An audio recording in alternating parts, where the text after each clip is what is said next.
My favorite. Hello and welcome to What's Your Story? I'm your host, Dr. Lisa Schuster, here in Northbrook, standing in the office of licensed nutrition counselor Bonnie Minsky. Her practice is called Nutritional Concepts, and she has some excellent tips for us. So please join me as we find out more. So do you have a list of what you feel are some of the most important vitamins and minerals that people could be taking? Yes, definitely. Magnesium is probably the most critical, and all of my friends laugh at me because all I talk about is magnesium, magnesium, magnesium. It's a catalyst for over 300 functions and deficient in 75% of the U.S. population. It's critical for heart health, blood sugar regulation, nature's Valium, energy, especially important for athletes for energy, and without it, no one can function at the top of their game. Vitamin D3. Right now, in the last 6 months, most doctors are beginning to test vitamin D levels because we're finding major deficiencies. And years ago, they gave people cod liver oil to prevent rickets, which was a natural form of vitamin D. Now we're seeing children with rickets constantly due to very, very low levels of vitamin D. Vitamin D helps hormone balance.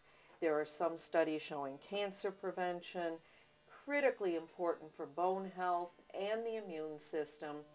And for children, my best source recommendation is sun exposure when we have nice weather and there is good sun, and cod liver oil. For adults, if it's extremely low, we recommend a supplement of D3.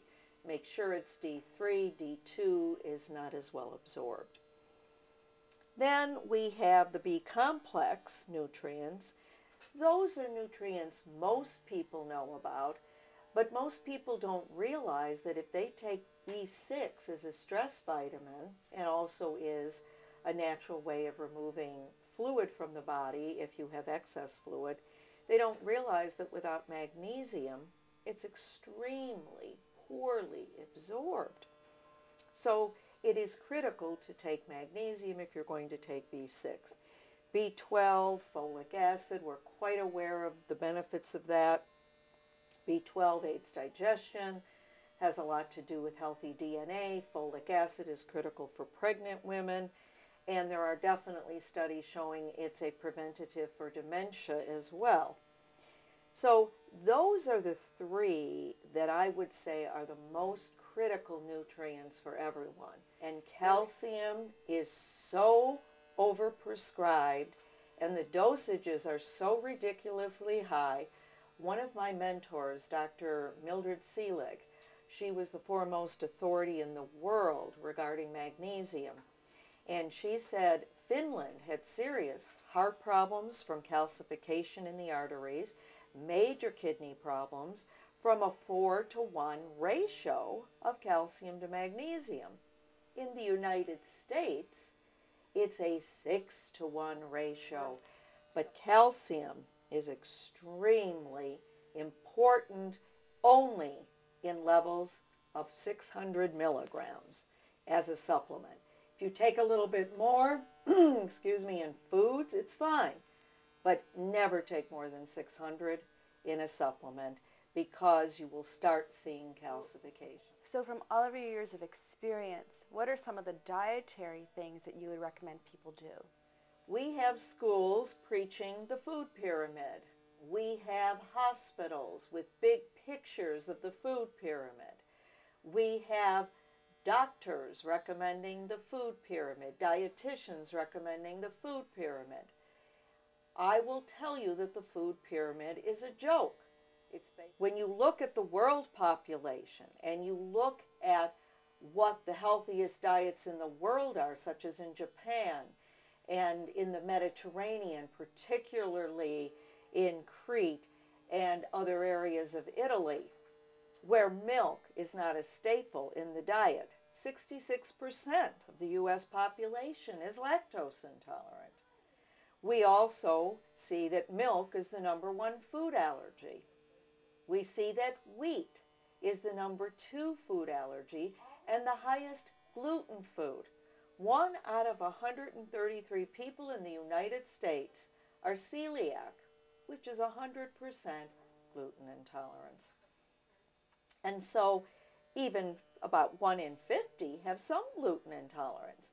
So we're pushing wheat, which also in large amounts blocks the absorption of minerals, when we could be pushing quinoa, we could be pushing even barley, rye, brown rice, spelt.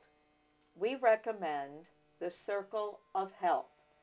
And some people have even called it the circle of life, because you look at three important macronutrients: protein, carbohydrates, and fats.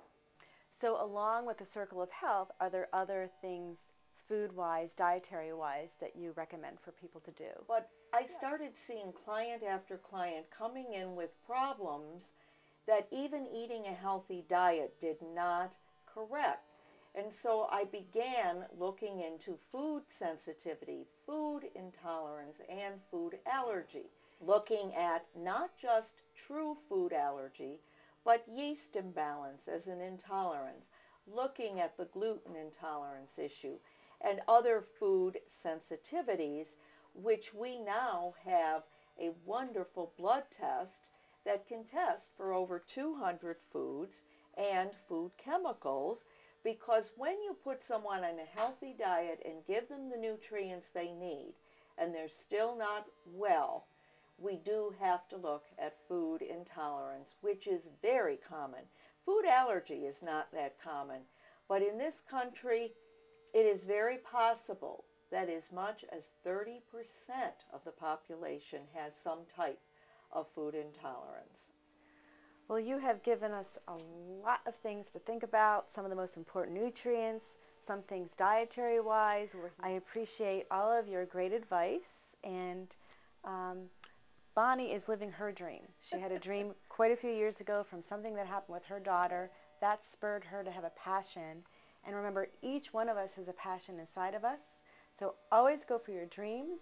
And until next time, I'm your host, Dr. Lisa Schuster, for What's Your Story?